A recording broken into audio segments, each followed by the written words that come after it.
সালামু আলাইকুম রহমতুল্লাহি বারাকাতু। ইউনুস ডেলিকাস কুকিং চ্যানেলের পক্ষ হতে আরেকটি নতুন ভিডিও নিয়ে আপনাদের সামনে হাজির হলাম। আজকের ভিডিওতে থাকছে আলু দিয়ে কিভাবে কলিজা ভুনা রান্না করবেন। এই রান্নাটা সম্পর্কে বিস্তারিত জানতে ভিডিওটি না টেনে দেখতে থাকুন। এখানে আমি নিয়েছি রসুন কুচি, দিয়ে নিয়েছি কাঁচামরিচ, এদিকে আদা, 2টা টমেটো, ছোটো ছোটো 5টা পেঁয়াজ, একটা আলু। এই দেখতে পাচ্ছেন আমি কলিজাগুলো ছোট ছোট টুকরা করে কেটে নিয়েছি। এদিকে পেঁয়াজগুলো কুচি করে নিয়েছি। আমি পেঁয়াজগুলো তেলের মধ্যে দিয়ে দেবো। আমরা হাঁড়ি বসিয়ে দিয়ে দিলাম। এরপর এখানে পরিমাণ মতো তেল দিয়ে দিচ্ছি। আমার তেল গরম হয়ে আসছে, আমি পেঁয়াজগুলো দিয়ে দিচ্ছি। এর ভালো করে একটু নাড়িয়ে দেবো যাতে সবগুলো পেঁয়াজের মধ্যে তেল লেগে যায়। এবার ডাকনা দিয়ে দেবো। দেখি আমার পেঁয়াজগুলো গরম হয়ে আসছে। এখন আমি এক এক করে মশলাগুলো দিয়ে দেবো। এখানে আমি আদা রসুন এটার মধ্যে ঢুকে রেখেছি, এগুলো এখন দিয়ে দেবো। এরপর এটা ধুয়ে একটু পানি দেবো। পরে এখানে মরিচ দেবো 1.5 চামচ। আমি একটু মরিচ লাল না হলে ভালো লাগে না, তবে এটা তো একটু মশলা হতে হবে যেহেতু পড়ে যাব না। তারপর দিচ্ছি মশলা দিচ্ছি আমি 3 চামচ। এরপর দেব চিকেন জিরা গুঁড়া 1 চামচ। এরপর দেব দারচিনি 4 টুকরা। এরপর দেব এলাচ 7-8টা। এরপর দেব তেজপাতা ছোটো ছোটো 4টা, রং তাও 7-8টা দেব, কালো গোলমরিচ তাও 7-8টা দেব।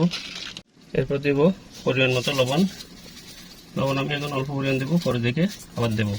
আমি এটাতে যেহেতু ঢুকে নিয়েছি রসুন আদা, এই অল্প পরিমাণ পানিগুলো দিয়ে দেবো। এরপর ভালো করে নাড়িয়ে নেব।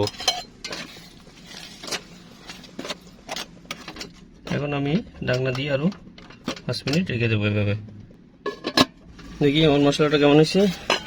মাশাআল্লাহ, আমার মশলাটা কি সুন্দর হয়ে যাবে। এই দেখেন ওগুলো 2 ফালা করে দিয়েছি। এরপর টমেটো ওগুলো ছোটো ছোটো টুকরো করেছি, এগুলো দিয়ে দিলাম। এগুলো ভালো করে আমি নাড়িয়ে নেব। আমি এখানে কোনো পানি ব্যবহার করবো না, কারণ টমেটো থেকেও পানি বেরোবে। এবং আমি আরও 5 মিনিট রেখে দেবো। হালকা আগুনের মধ্যে আমার মশলাগুলো দেখেন হয়ে আসছে, খুব সুন্দর একটা ফ্লেভার বেরোচ্ছে। তো ধনিয়াগুলো আমি কেটে নিয়েছি, গোড়ালিগুলো এখানে দিয়ে দিচ্ছি, কারণ এগুলোর সাথে দিয়ে দিলে ফ্লেভারটা খুব সুন্দর আসে। সে কারণে আমি ধনিয়ার গোড়াগুলি এখানে দিয়ে দিই সবসময়।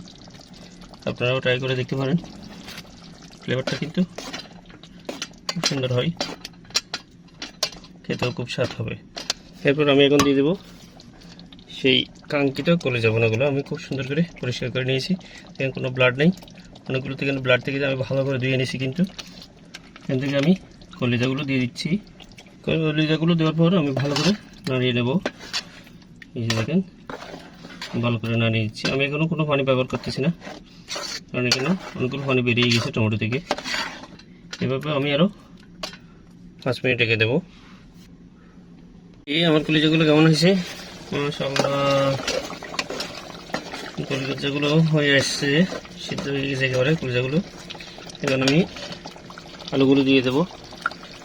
বেশি ছোটো করে নেই, মিডিয়াম ছোটো করে রাখছি। পানি আছে ওগুলোর মধ্যে রান্নাটা সেরে নেব, যদি প্রয়োজন হয় পানি দেবো, না হয় এভাবে রেখে দেবো। কলিজা ভুনাগুলো কেমন হয়েছে, মাশাআল্লাহ মাশাআল্লাহ। এখন আলুগুলো সিদ্ধ হয়ে আসছে। এখন আমি ধনিয়া পাতা দিয়ে রেখে দেব।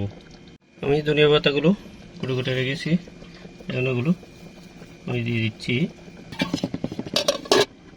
এই যে দেখেন আমার কলিজা ভুনাটা কেমন হয়েছে, মাশাআল্লাহ। এই দেখেন এতে খুব স্বাদ হবে। দেখি আমি এখন পরিবেশন করব। বিসমিল্লাহ।